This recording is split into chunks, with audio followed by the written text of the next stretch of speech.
Hadis ini diriwayatkan oleh Imam An-Nawawi, disahihkan oleh Syekh Al-Albani, bahkan disebutkan juga oleh Imam Al-Qurtubi dalam tafsirnya tentang ayat pernikahan di surat Ar-Rum ayat 21. Nabi SAW bersabda, khairun nisa, perempuan yang paling baik atau istri yang paling solehah. Karena an-nisa dalam bahasa hadis kadang berarti perempuan secara umum, kadang berarti istri. Tergantung konteks hadisnya. Maka di dalam hadis ini an-nisa yang dimaksud di sini adalah istri. Khairun nisa, istri yang paling baik itu, istri yang solehah itu adalah ada 3 ciri-cirinya. 1, idza nazarta ilaiha sarratka. Kalau kamu melihat kepadanya, maka dia menyenangkan hatimu. Ini salah satu ciri istri yang solehah. Kalau kamu melihat kepadanya, maka dia menyenangkan hatimu. Idza nazarta ilaiha sarratka. Ini ciri pertama.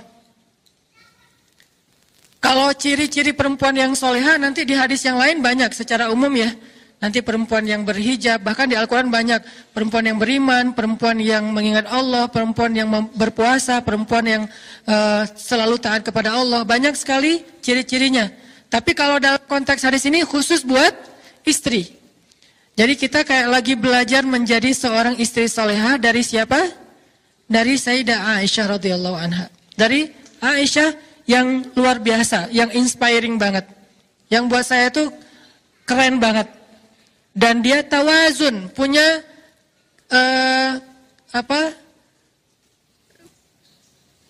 keseimbangan dalam segala hal. Perfect dalam segala urusan. Bukan hanya masalah ahli ibadah, dan kita tahu gimana ahli ibadahnya Aisyah. Bukan hanya dalam masalah jawad, karim, suka menginfakkan hartanya. Kita juga tahu gimana Aisyah sekali menginfakkan hartanya itu 1000 dirham. Itu ratusan juta loh kalau dikonvert ke rupiah. Sekali sedekah itu 1000 dirham. Tapi kita juga akan membahas sisi lain dari Aisyah yang membuat Aisyah ini kata Nabi seperti garam di dalam satu masakan. Kalau nggak ada garam gimana pun bumbunya banyak kayak ada yang kurang gitu kan ya. Kalau Khadijah perempuan yang sempurna. Fatimah perempuan yang sempurna. Maryam perempuan yang sempurna. Asiyah istri Fir'aun perempuan yang sempurna. Terus Aisyah, dia seperti garam di dalam masakan. Kalau nggak ada ini, walaupun dia sedikit saja, kalau nggak ada, jadi hambar semuanya. Dan itulah Aisyah radhiyallahu anha. Sehingga ketika kita belajar dari Aisyah, kita belajar unsur garamnya. Bukan pecinnya ya, tapi garam. Kalau pecin, kadang gurih, tapi nggak sehat. Kalau garam, gurih dan menyehatkan. Oke, materi sudah diposting di IG Soft Muslimah buat nanti teman-teman yang mau mengakses. Bisa sekarang, bisa nanti setelah acara ini. Kata Nabi, khairun nisa, sebaik-baik perempuan atau sebaik-baik istri itu adalah idza nazarta ilaiha sarratka. Kalau kamu melihat ke arahnya, maka dia menyenangkan hatimu. Itu yang pertama. Yang kedua, idza amartaha ata'atka. Kalau kamu meminta dia sesuatu atau kamu menyuruhnya melakukan sesuatu, maka dia taat kepadamu. Itu ciri yang kedua. Kamu di sini siapa, ibu-ibu? Suami. Jadi kalau suami meminta sesuatu kepada istrinya, menyuruh sesuatu kepada istrinya, ata'atka, dia taat kepada suaminya. Itulah istri yang solehah. Dan yang ketiga, idza ghibta anha hafizatka fi amwalika wa ahlik. Kalau engkau meninggalkannya, kerja, dinas, kayak gitu-gitu, maka dia akan menjaga kehormatanmu dan hartamu dengan amanah. Menjaga kehormatanmu dan hartamu dengan amanah. Yang ketiga ini saya coba buka sedikit, karena ini nggak akan dibahas panjang. Menjaga kehormatan di sini artinya apa, ibu-ibu? Menjaga kehormatan salah satunya adalah tidak membuka aurat keluarga kepada publik. Apa aurat keluarga? Aurat keluarga itu bukan hanya tubuh. Itu kalau aurat fisik, aurat diri kita, aurat pribadi. Aurat keluarga, masalah keluarga.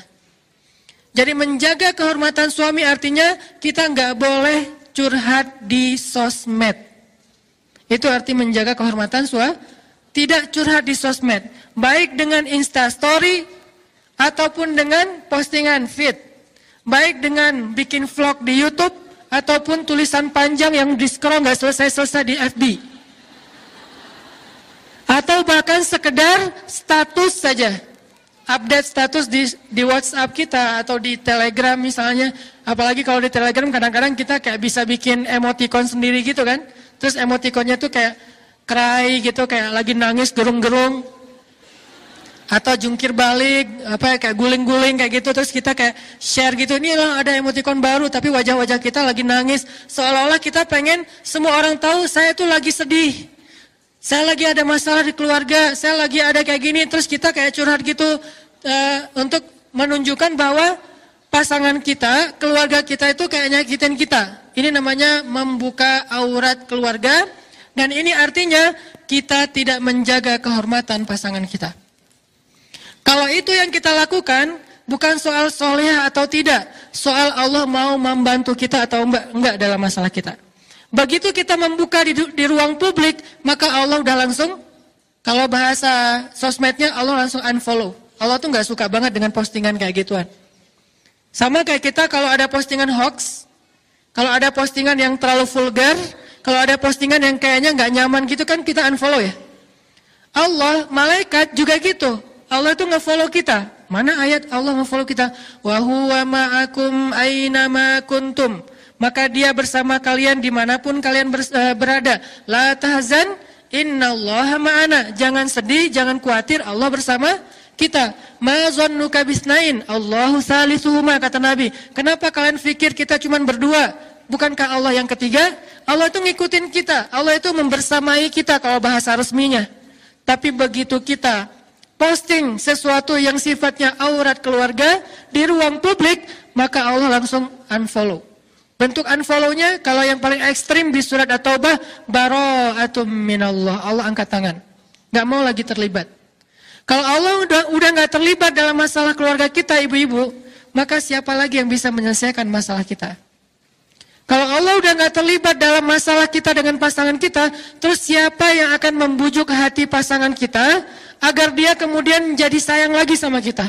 Agar dia kemudian ngaku bersalah, agar dia kemudian insaf, agar dia kemudian memperbaiki diri. Siapa yang akan membolak-balikan hati dia kalau Allah udah gak terlibat? Memangnya publik bisa membolak-balikan hati manusia, bahkan hatinya sendiri gak bisa. Karena hati manusia ada di antara jemarinya Allah. Allah lah yang membolak-balikan hati itu. Yuqallib zatal yamin wa zatal shimal, itu Allah yang melakukan. Sehingga kalau Allah udah angkat tangan, udah gak ada lagi yang akan menolong kita dalam masalah keluarga kita. Jadi kita ingin ditolong oleh followers, oleh netizen, oleh publik, atau ingin ditolong oleh Allah Subhanahu wa taala. Kalau ingin ditolong oleh Allah, maka kalimat terakhir tadi adalah idza ghibta anha hafizatka fi amwalika wa ahlika. Kalau kamu tidak bersama dengan dia, dia menjaga kamu. Salah satu adalah menjaga kehormatan. Nanti ibu-ibu boleh, ini hanya kasih clue aja. Nanti ibu-ibu boleh cek di surat curhat di Al-Quran. Apa surat curhat teh? Surat Al-Mujadalah. Itu kan terjemahannya curhat. Kalau Al-Mujadilah, perempuan yang curhat. Kalau Al-Mujadalah, curhat. Jadi tergantung kita bacanya dilah atau dalah. Kalau kita baca mujadilah, berarti perempuan yang lagi curhat. Kalau kita baca al-mujadalah, berarti curhat itu sendiri. Surat al-mujadalah berkisah tentang seorang sahabiat, seorang perempuan yang solehah banget, yang luar biasa, namanya Khawlah bintu Tha'labah. Yang dia itu dizolimi oleh suaminya, disakitin oleh suaminya, bahkan diputusin dengan cara yang kejam banget oleh suaminya. Kok kejam Ustaz? Ya kejam banget. Karena diputusin yang kejam yang kita tahu itu kan dia ngomongnya, kita adik kakaan aja yuk. Itu kan kejam ya. Ngajak jadi adik kakak kan kejam ya. Ini ada yang lebih kejam. Apa kalimatnya? Kita jadi anak dan ibu aja yuk. Itu lebih kejam loh. Dalam bahasa fikih dikenal dengan istilah zihar. Cuman saya karena dakwahnya di segmen anak muda, di teman-teman yang sama-sama dengan saya juga baru belajar hijrah, saya nggak banyak menggunakan istilah-istilah fikih, istilah tafsir, istilah hadis, langsung ditranslate, diputusin. Diputusin. Cuman orang kadang-kadang, apaan sih diputusin? Mungkin dia nggak paham segmentasi dakwah saya yang sedang saya jalanin, dia masih menggunakan bahasa pesantren, zihar. Bahkan banyak dari kita nggak tahu apa itu zihar. Sehingga butuh translate. Zihar itu diputusin dengan cara ngomongnya apa? Kita jadi anak dan ibu aja. Itu lebih kejam daripada dulu ada yang mutusin kita jadi adik kakak aja. Kita temenan aja yuk, kita sahabatan aja yuk. Kamu udah aku anggap kayak sahabat sendiri kok. Kita udah nggak gitu-gitu amat lah gitu ya. Teman tapi gitu deh. Nah, ini ada yang lebih kejam daripada teman tapi gitu deh. Apa? Kita jadi anak dan ibu. Artinya haram selama-lamanya, seperti ibu haram bagi anaknya, bukan lagi istri. Akhirnya Khawlah ketika dizolimi oleh suaminya, dia curhatnya ke siapa, ibu-ibu? Curhat kepada Allah, tapi minta fatwa kepada Nabi. Nanti coba baca pembukaan dari surat Al-Mujadalah. Kalau bisa 1 halaman, tapi fokus ke ayat pertamanya dulu, bahwa kalimatnya tujadiluka fi zaujiha wa tashtaki ilallah.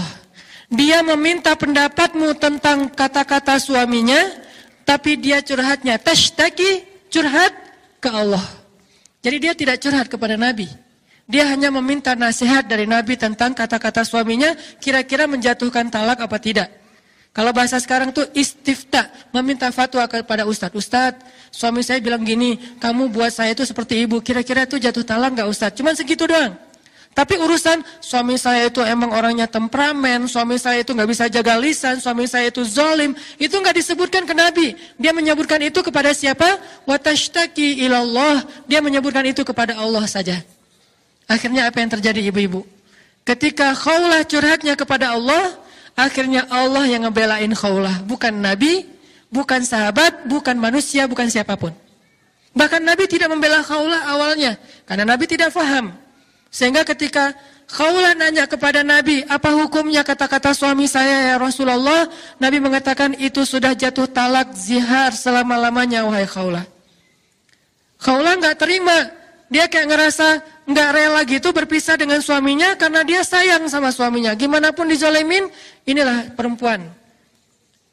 Kadang-kadang dia sakit hati, tergores, tapi di balik semua itu cintanya tuh kadang luar biasa ya, lebih daripada laki-laki. Walaupun dia mungkin sedikit gampang tergores, tapi kalau udah sampai ke hal-hal yang sifatnya sakral, dia lebih tahan banting dibandingkan laki-laki.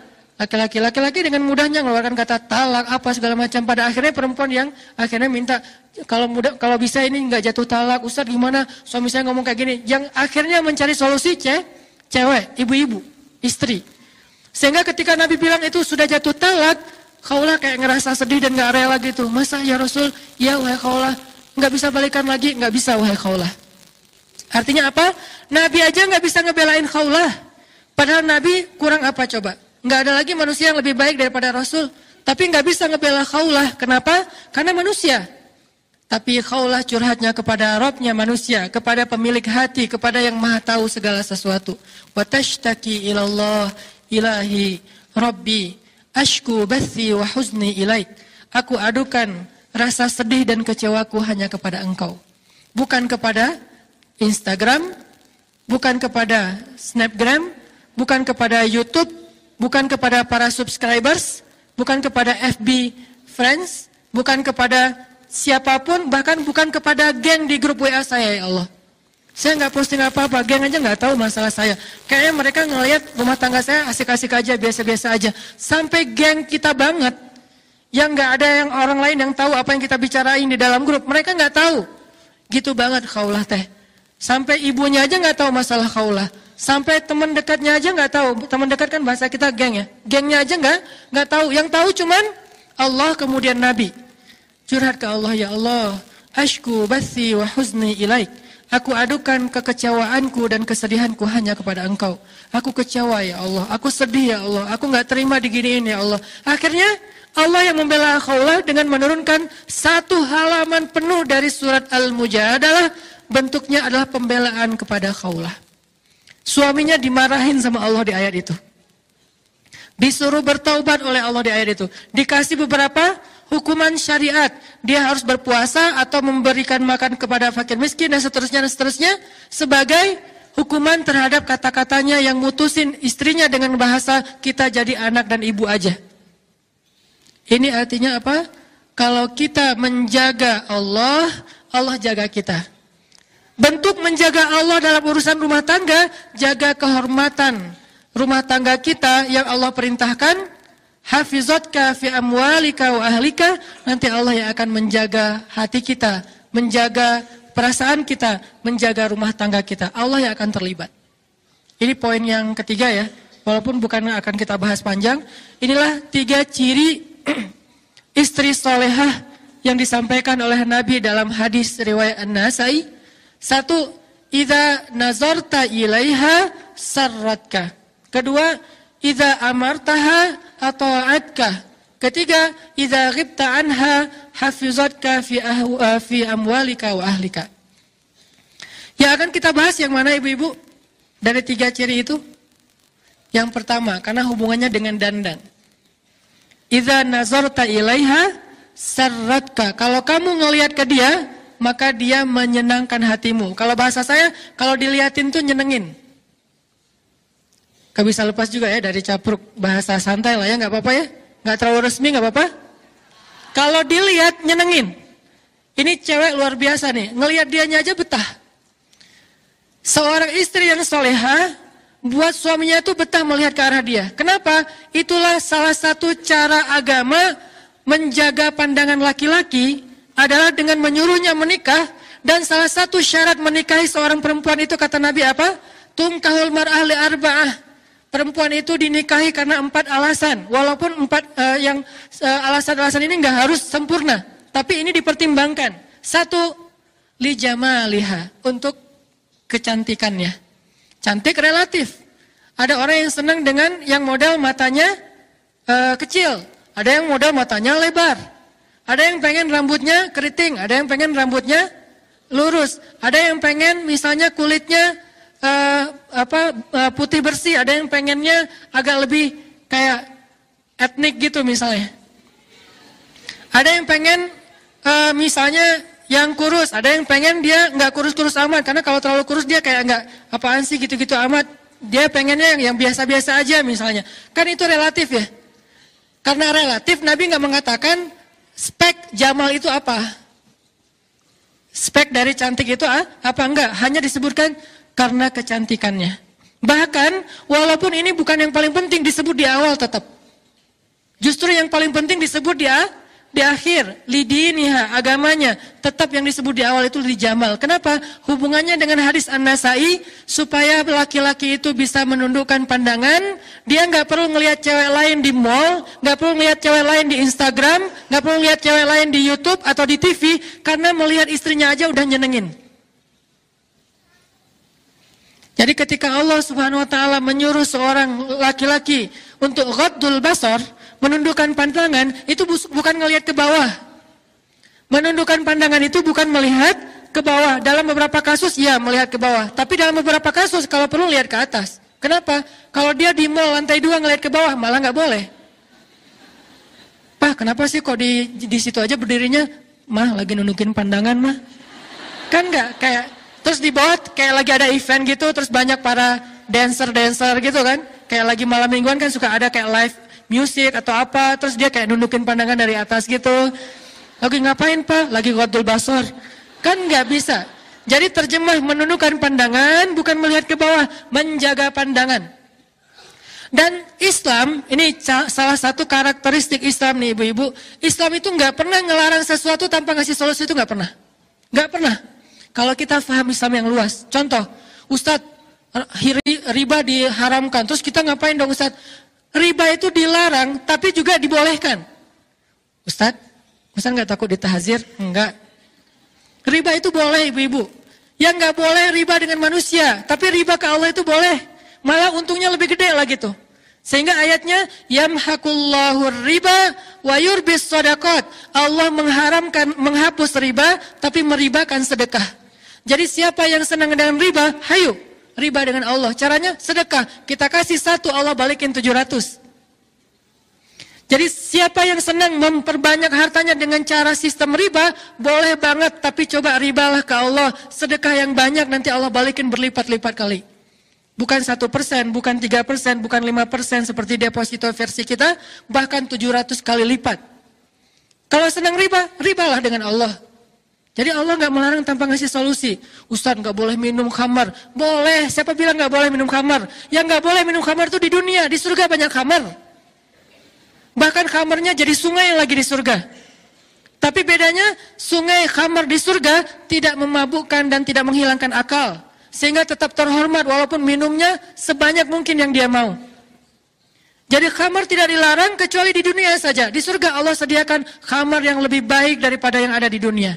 Semua jenis khamar di dunia dengan berbagai macam brand. Yang kadang-kadang satu gelasnya aja harganya jutaan. Sabar, nanti kita akan minum yang 1 gelas harganya lebih dari 1 miliar di surga.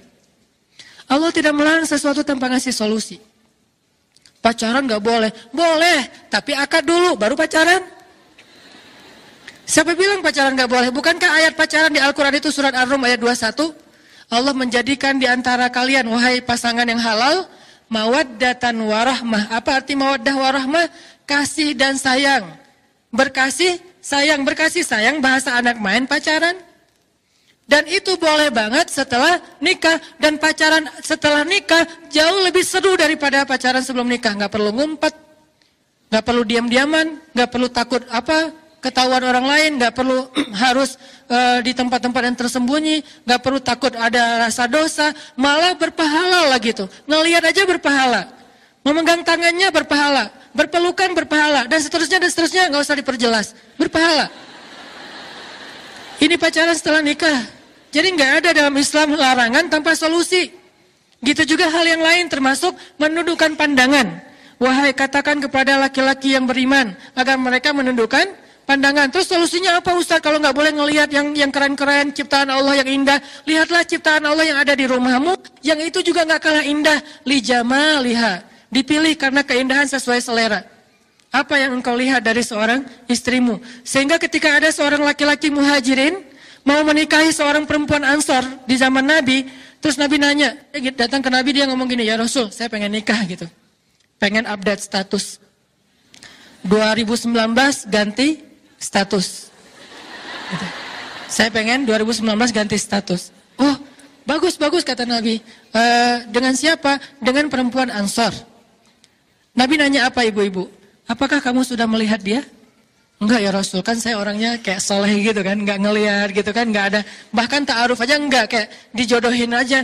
Kamu mau enggak nikah sama anak saya? Insya Allah dia amanah, soleha. Oh mau. Ternyata modal soleh juga tetap diperbaiki sama Nabi, enggak cukup kayak gitu doang. Mentang-mentang kamu sama-sama soleh soleha, terus enggak saling ngelihat, enggak kata Nabi, lihatlah mereka, lihatlah dia. Akhirnya kata laki-laki ini, saya pun mencuri-curi pandang untuk melihatnya. Mencuri-curi pandang, bahasa sosmednya stalking. Bahasa sosmednya stalking. Saya pun cari-cari tahu tentang dia. Oh ini orangnya. Tapi kalau stalking yang lebih baik itu jangan di sosmed, karena itu hasil editan. Wah ternyata bener ya, soleha cantik lagi tuh pas ketemunya. Di mana yang orangnya? Saya. Loh kok agak-agak beda ya. Ini gara-gara apa? Hasil editan. Di sosmed itu ngeditnya sampai 3 kali loh. Editan pertama touch up. Pakai foundation, terus kayak pakai blush on gitu, apa segala macam, bibirnya pakai lipstick yang matte apa. Udah, editan pertama. Kok Ustaz tahu? Kan judulnya juga dandan. Itu demi menguasai materi ya. Enggak, istri saya pakai soalnya. Buat suaminya insya Allah. Terus yang kedua, apa? Editan yang kedua teh, pakai kamera depan. Soalnya kamera depan tuh agak-agak blur gitu, jadi nggak kelihatan ada apa goresan-goresan. Yang ketiga, editan pakai aplikasi gratisan. Wah, semalaman ngedit. Ini gimana caranya biar matanya agak dilebarin dikit nih. Alisnya ditambahin. Terus jadi kayak nggak simetris gitu, agak-agak miring. Repot semalaman, baru besok pagi posting, berharap dapat banyak like. Itulah kalau kita stalkingnya di IG. Kalau pengen stalking langsung, datang ke rumahnya. Pak, saya pengen ketemu sama si Neng. Seneng yang mana? Gitu.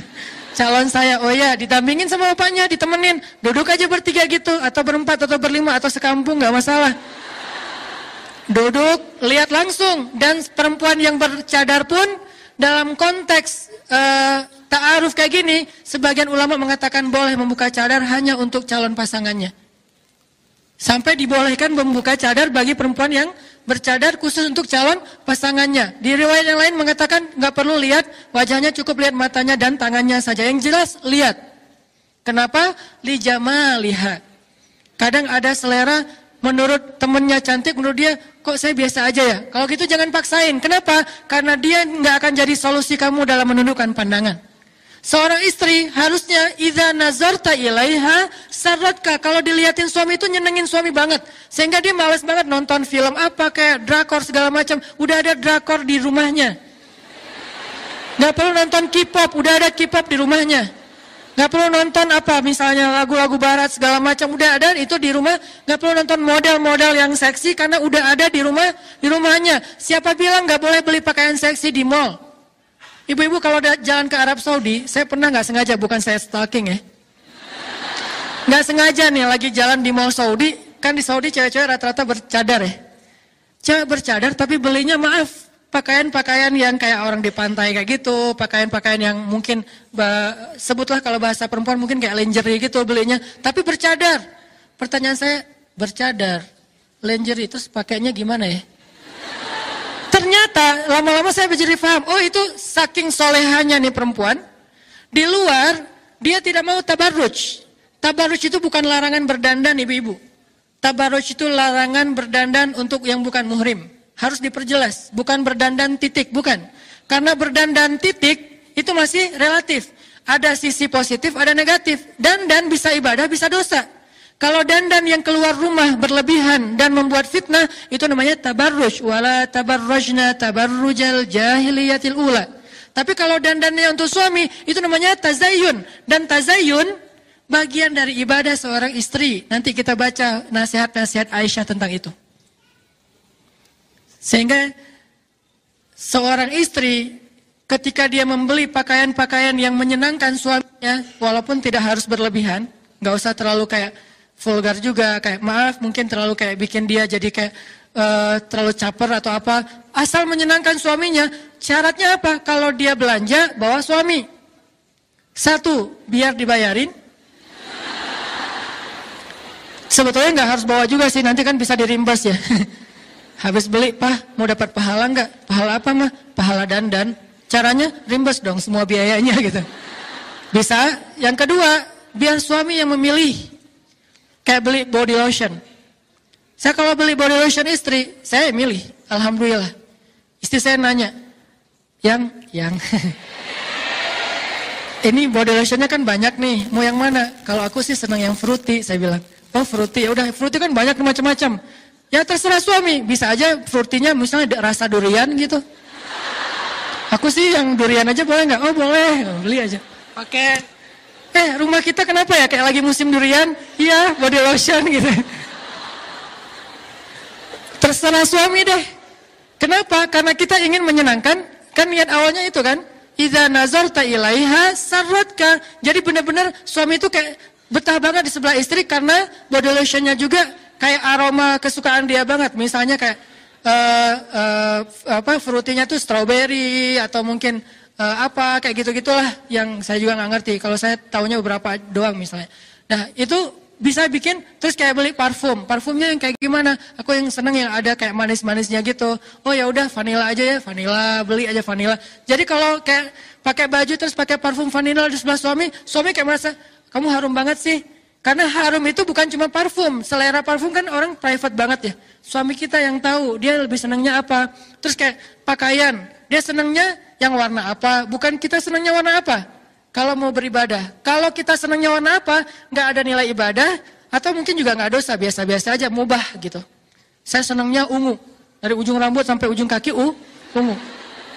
Sampai setir mobil ungu, jok mobil ungu, kalau perlu bannya juga ungu. Kenapa? Kayak ungu fans banget lah ya pokoknya. Tapi kalau suami kita bilang, aku sih senangnya black on black sih. Soalnya suaminya anak street banget kan gitu ya. Jadi kayak anak jalan banget, jadi senangnya black on black. Ya udah, black on black kan soleha banget ya. Semuanya hitam, serba hitam gitu. Sampai akhirnya pakai lipstick juga hitam misalnya. Nah, mama sehat. Kenapa? Terlihat seperti orang sakit ya. Ya pokoknya suami yang memilih sampai warnanya atau apa, ini insya Allah akan jadi ibadah banget ibu-ibu. Kenapa? Itu bisa jadi solusi kalau suami disuruh tundukkan pandangan, dia punya pandangan yang bisa membuat dia itu bisa mengalihkan sesuatu yang negatif menjadi yang positif. Lihat istri aja. Terus nanti di dalam hadis yang lain, ini kalau kita explore, komparasi beberapa hadis, karena metode belajar di Al-Azhar adalah metode komparatif. Kita itu nggak dibolehin banget di Al-Azhar itu, SOP kampus Al-Azhar itu nggak boleh menyimpulkan sesuatu tanpa mengambil beberapa referensi dalil. Jadi nggak boleh satu hadis langsung menyimpulkan fatwa, nggak boleh di Al-Azhar itu, nggak boleh banget. Kita harus banding-bandingkan ayat dengan ayat, ayat dengan hadis, hadis dengan hadis, hadis dengan sahabat, sahabat dengan ulama. Wah, dibandingin semuanya, jadilah sebuah produk fikih yang dikenal dengan fatwa atau hukum. Itulah cara belajar di Al-Azhar. Kalau kita bandingkan beberapa hadis yang lain, nanti Nabi juga bersabda, keutamaan memandang istri. Tapi ini materinya buat khutbah Jumat. Seorang suami memandang istri, maka Allah Subhanahu wa taala akan menggugurkan dosanya. Memandang istri aja menggugurkan dosa mereka berdua nih. Istri ketika sering dipandang suami, maka dosanya berguguran loh ibu-ibu.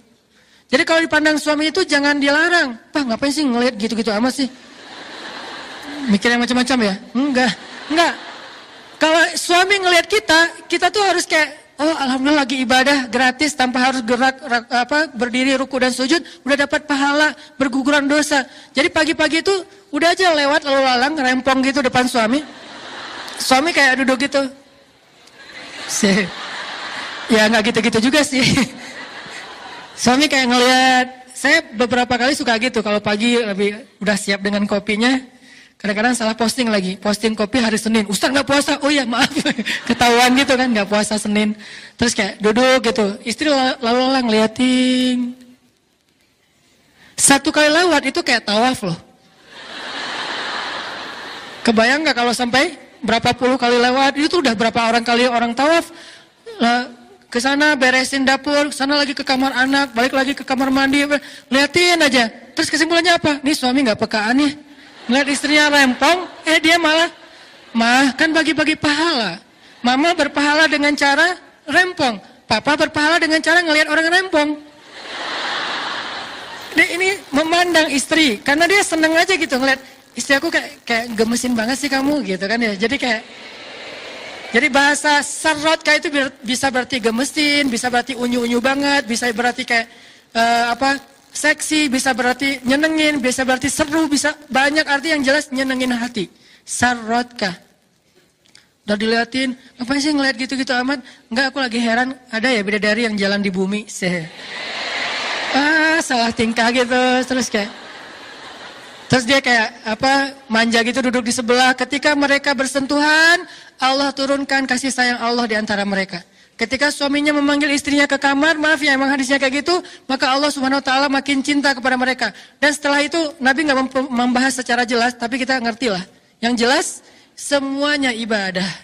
Jadi nyambung juga nih hadis ini, kemudian hadis tentang ayat tentang ghadul basar, hadis tentang memandang wajah istri itu adalah ibadah. Bahkan Nabi itu suka banget memandang wajah Aisyah, lalu memujinya dengan panggilan apa?